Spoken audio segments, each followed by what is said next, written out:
Hindi po totoo yun. 'Di ba? Yan po ay isang pagbabalat kayo at yung war on drugs ay war on drugs lang sa mga kalaban sa negosyo. War on drugs, laban sa mga hindi po nila kaalyado. 'Di ba? Na Brenda Barton at Channel Paris. Yan po ang ginawang war on drugs ni Digong. One-sided. Kapag kaalyado ka, kakampi ka, tropa ka ni Michael Yang, tropa ka ng mga kaibigan niyang drug lord, tropa ka ni Peter Lim, ikaw ay drug lord. Pero kapag tropa ka ni Digong, ikaw ay mabuting tao. Ipepresent ka pa sa media na mabuti kang tao. Na ikaw ay hindi drug lord. Lilinisin ni Digong ang pangalan mo. At yan ang nakita natin. Yan ang napanood natin nung panahon ni Digong. Diba? Kaya nga magtataka ka, may war on drugs pero naglipa na ang droga sa bawat kanto na inilalako parang tiyangge, parang nakabilao, front lang, diba? Para mapagtakpan ang totoong drug lords.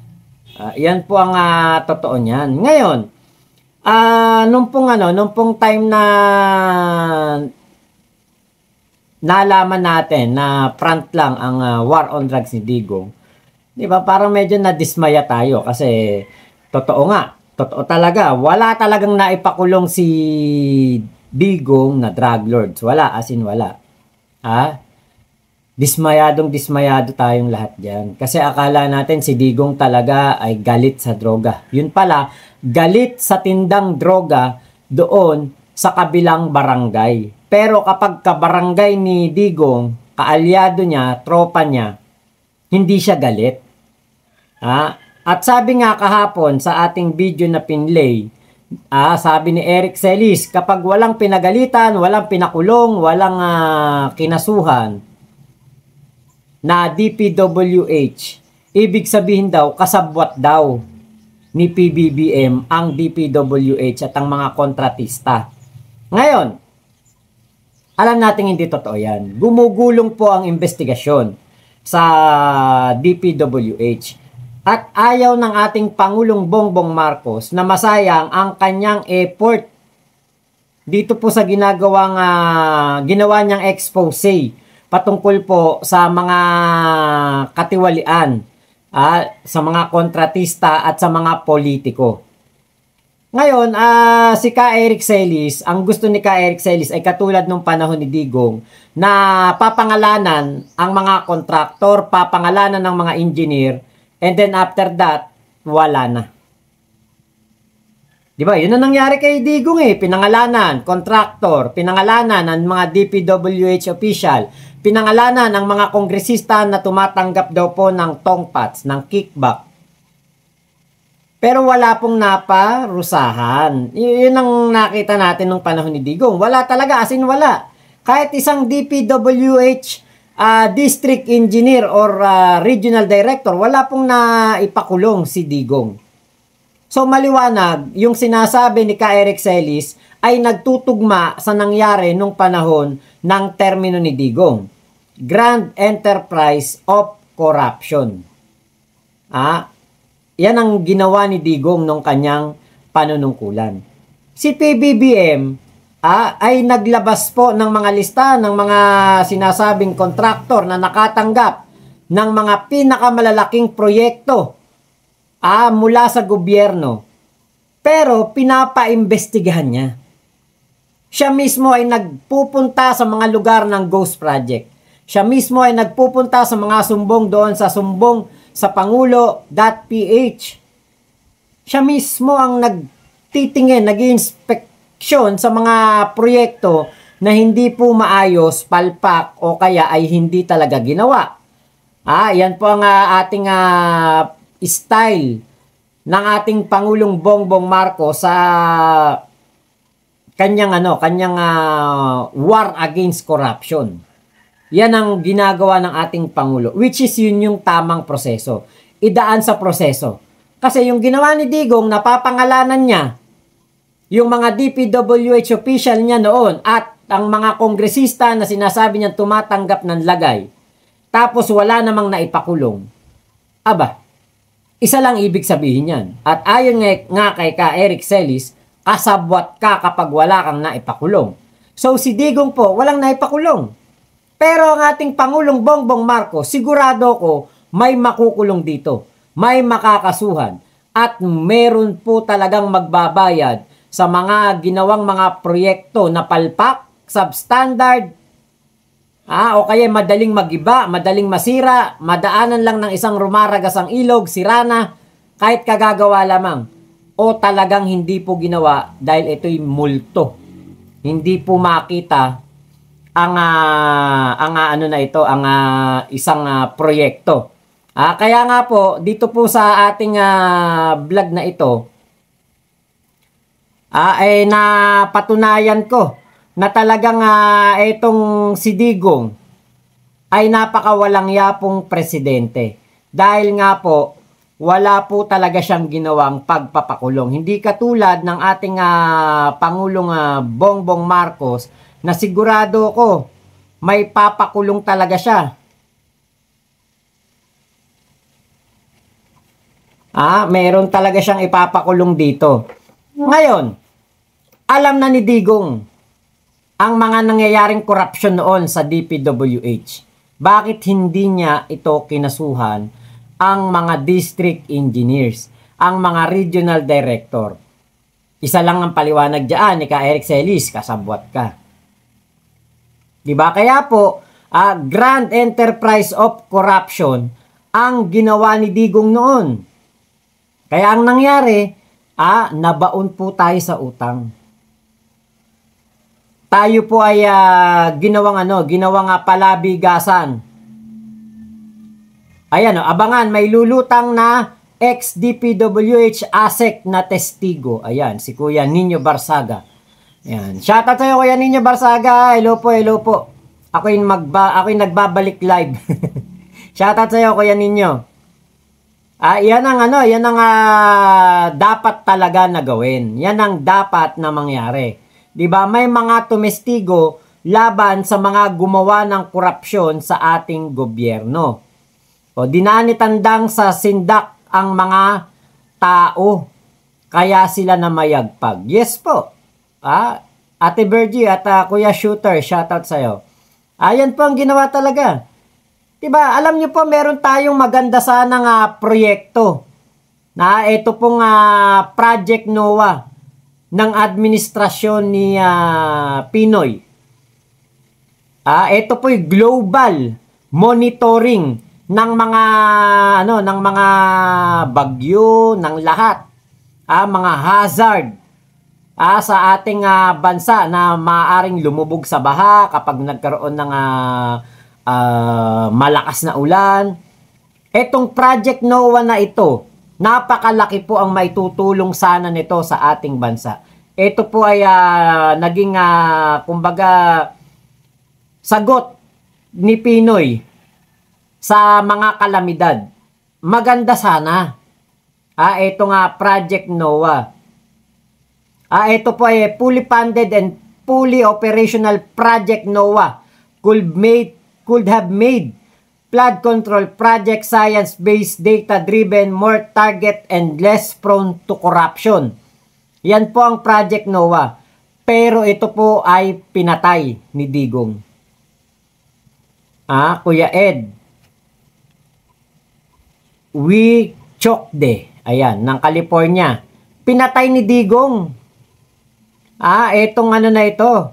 Etong proyekto na ito, etong napaka fully operational na pag-monitor po, science-based at data-driven na pangontra sana sa mga kumbaga yung paghahanda sa pagbaha, yung mga proyekto na mas magiging kailangan ng isang lugar dahil doon po nangyayari ang mga matinding pagbaha o dyan po nangyayari ang matinding mga pagragasa ng mga tubig. Kuya Makwan, kaya lang ito po ay pinatigil ni Digong. Sa bansa po na lagi po tayong dinadaanan ng bagyo, mga 20 plus na bagyo ang dumadaan sa atin, at punong-puno po ng korupsyon. Ito pong Project NOAA ang sagot. Kumbaga na-envision na nakita na ni Pinoy, Noynoy Aquino, na napakahirap pong supilin ng mga flood control project na mga kurakot, mga kinukurakot at mga may bahid ng korupsyon. Napakahirap pong pigilan ng baha. Napakahirap po pigilan ng kalikasan. Pero mas mahirap pong pigilan ang korupsyon. Kaya ang sagot, Project NOAA. Science-based, data-driven, at hindi po ito mapapasukan ng korupsyon. Kung saan lamang kailangan ng proyekto, doon lamang gagawin ang flood control projects. Kaya lang nga po, bilang isang presidente na sanay sa tongpat, sanay sa kupit, sanay sa nakaw, ayaw ni Digong yan.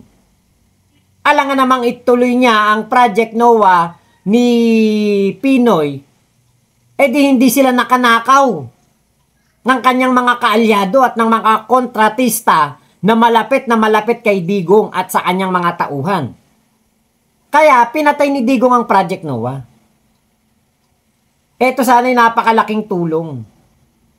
Dahil ito pong Project NOAA na ito ay high-tech na proyekto ni Pinoy para po masugpo ang mga malalang pagbaha sa pamamagitan ng pagbuo ng proyekto ng mga flood control project sa mismong lugar na tinatamaan ng mga kalamidad. Kaya lang nga po, ayaw ni Digong yan kasi nga hindi sila makakakurakot. Napakahirap mangurakot kapag po bukas ang Project NOAA. Kaya po, itong Project NOAA noong January 2017 po ay tinigil po ang pagpondo.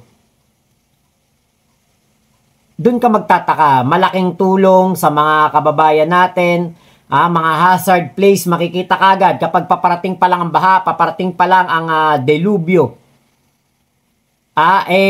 Meron na pong sagot kaagad ang gobyerno. Pero bakit ito pinatigil ni Digong?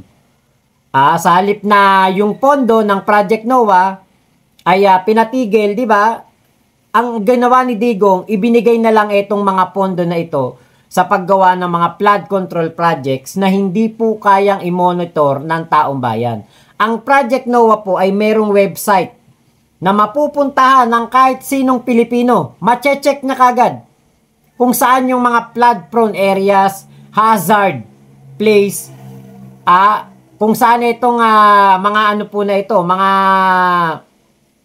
ano tawag dito, itong mga proyekto na ito mas magiging kapaki-pakinabang at hindi po mahaluan ng korupsyon. Kasi nga po, itong Project NOAA, makikita po talaga dito yung mga proyekto.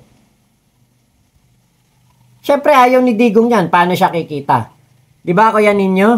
Ito, ano si comment ni Kuya Ninyo? May comment si Kuya Ninyo totally, ito, DPWH ASEC, sinibak ni Digong dahil na-booking ng ex-ASEC yung katiwalian sa DPWH ng mga alagad ni Digong, kaya nasibak siya. Gano'n naman talaga nung panahon ni Digong. Katulad kay Karandang, iimbestigahan ni Ombudsman Karandang ang mga perang pumasok sa kanila. Sa mga Duterte, kay Sara Duterte at kay Digong. Ano ginawa ni Digong? Sinibak si Karandang. Diba? Yan ang style ni Digong. Kapag mabubuking ang kanyang katiwalian, ang kanyang katarantaduan, kagaguhan sa kanyang gobyerno, sisibakin niya ang mga tao na mag-iimbestiga o kakalabanin siya. Ano ginawa niya kay Maria Ressa? Di ba? Kino-question siya ni Maria Ressa. Ano ginawa sa Rappler? Ano ginawa kay Maria Ressa? Di ba si Pia Ranada, ban sa Malacanang. Hindi pwedeng makapasok. Ang Rappler, di ba, tinaguri ang fake news noon. Paninira lang daw ang mga nilalabas ng Rappler laban sa kay Digong. Yun pala, totoo lahat ang nilalabas ng Rappler dahil meron silang mga nalalaman na katiwalian sa gobyerno ni Digong at matapang nila itong ine-expose. Kaya ang ginawa ni Digong, nilabel niya ang Rappler as fake news.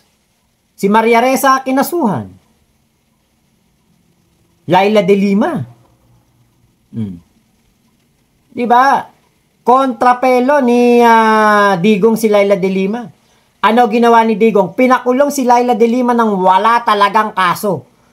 Kumuha ng mga witness na bogus. Isa na dyan, etong si Espinosa, na mayor ngayon, sa Leyte.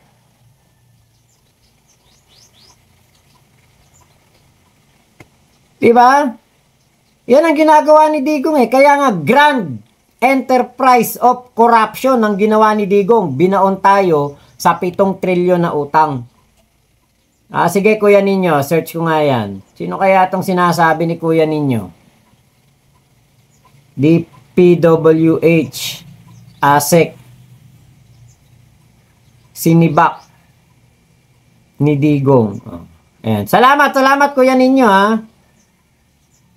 Tawagan kaya kita sa para ako tatawag sa'yo. Para makapagkwentuhan tayo.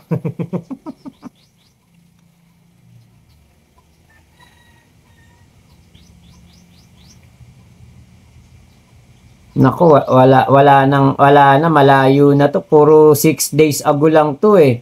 Dapat yung balita 7 years ago. ASEC Umpa, ayun na nakita ko, GMA. Eto GMA. Pinagbibitiw na sa pwesto ni Pangulong Duterte ang 2 assistant secretaries. Lumutang daw sa investigasyon ng Presidential Anti-Corruption Commission sangkot umano sa katiwalian sina Assistant Secretary Moslemen Macarambon Sr. ng Department of Justice at Assistant Secretary Tinggangon Umpa ng Department of Public Works and Highways. The President has advised 2 assistant secretaries to tender the resignations or face termination for corruption. Si DPWH ASEC Umpa raw na momorsyento sa mga proyekto ng gobyerno sa Autonomous Region in Muslim Mindanao o ARMM. Si DOJ ASEC Macarambon naman tumutulong umano sa smuggler na magpuslit ng ginto at mga alahas sa paliparan. Pero giit ni Macarambon, hindi totoo may kinalaman siya sa anumang smuggling activities. Tumulong lang daw siya sa kamag-anak na sinisingil ng 6 million pesos na buwis ng Bureau of Customs dahil sa pagdadala ng alahas at gintong may assessed value na 7 million pesos noong Disyembre. Giit ni Macarambon, personal siyang nakiusap sa customs at hindi raw bilang opisyal. I think there is nothing wrong in asking these people to reconvene kasi nung malaman ko na wala 6 million, talagang mataas yun. Natanong ang palasyo kung sasampahan ba sila ng kaso matapos magbitiw o sibakin ng Pangulo. Ang mga kaso po ay katungkulan na yan ng Ombudsman. Bagamat, meron pong investigasyon na ginawa ang Department of Justice, ang Presidential Anti-Corruption Commission na po pwede pong gamitin ng Ombudsman sa kanilang mga investigasyon. Dano Tingkong, nakatutok, 24 oras. Diba? Kita nyo, nung panahon ni Digong yan. Diba? Basta kumontra kay Digong at hindi pumayag sa gagawing korupsyon ni Digong ay talaga pong anuhin niya yan, kakalabanin niya. Yan si Digong. Ayan, kuya, shout out sa'yo. Thank you.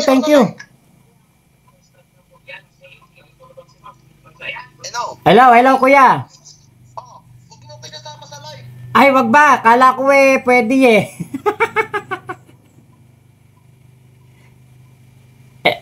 Ayun, pinatay na ni kuya. Kala ko pwede siya isama sa live kasi tumatawag siya kanina. Ayan. Sinira yan sa social media. Isa yan si Kuya Ninyo sa talagang reliable source ng mga issue nung panahon ni Digong. Bakit? Nandun siya sa administrasyon ni Digong eh. Oh, yun nga ano, yung mga war on drugs na interview ni Kuya Nino noon na sinasabing dapat pabor sa Pangulo ang kanyang gagawing paglabas ng resulta o feedback ng kanyang interview. Eh, panahon ni Digong yan. Kasama yan sa DILG. Si Kuya Nino Barsaga. At si Kuya Nino Barsaga ay buhay na saksi dyan po sa mga katarantaduhan ni Digong sa social media. So kung ito pong si Asek Umpa sinira po sa social media, alam na alam yan ni Kuya Nino Barsaga. Kaya umanda ngayon na itong kampo ni Digong dahil meron pong magtetestigo na isang dati niyang Asek. Yan ang ano, siguro kapag hindi ka pumabor o hindi ka umamin, hindi ka mag-amen lang sa mga kagustuhan ni Digong, nako, yari ka talaga. Dapat siya ang masusunod. Dapat dun siya, sa kikita siya, hindi mo siya kokontrahin. Diba? Yan po ang ano, yan po ang katotohanan ng panahon ni Digong. Kaya abangan natin nga talaga yan. Saan ba lalabas yan, Kuya Nino? Sa sa pangalan nito, sa House of Representatives ba lalabas yan? Si Asek Umpa? Biruin mo, mga tawag dito, mga dahilan ni Digong kung bakit daw niya sinibak yung DOJ Asek at DPWH Asek, sangkot daw sa korupsyon. Biruin mo yung DOJ Asek sabihin na tumutulong sa mga nag-i-smuggle ng alahas. Yung pala personal na pag-aari at hindi po ito, kumbaga 7 milyon na alahas ipapasok mo, ang buwis 6 na milyon. Abay, sobra-sobra yun. Masyadong halata yun. Kaya lang, 'di ba, hindi natin yun mapapansin nung panahon ni Digong kasi bulag na bulag ang mga Pilipino noon kay Digong eh. Meron siyang Harry Roque na taga-bulag. 'Di ba? Meron siyang Harry Roque na tagapagsinungaling sa media.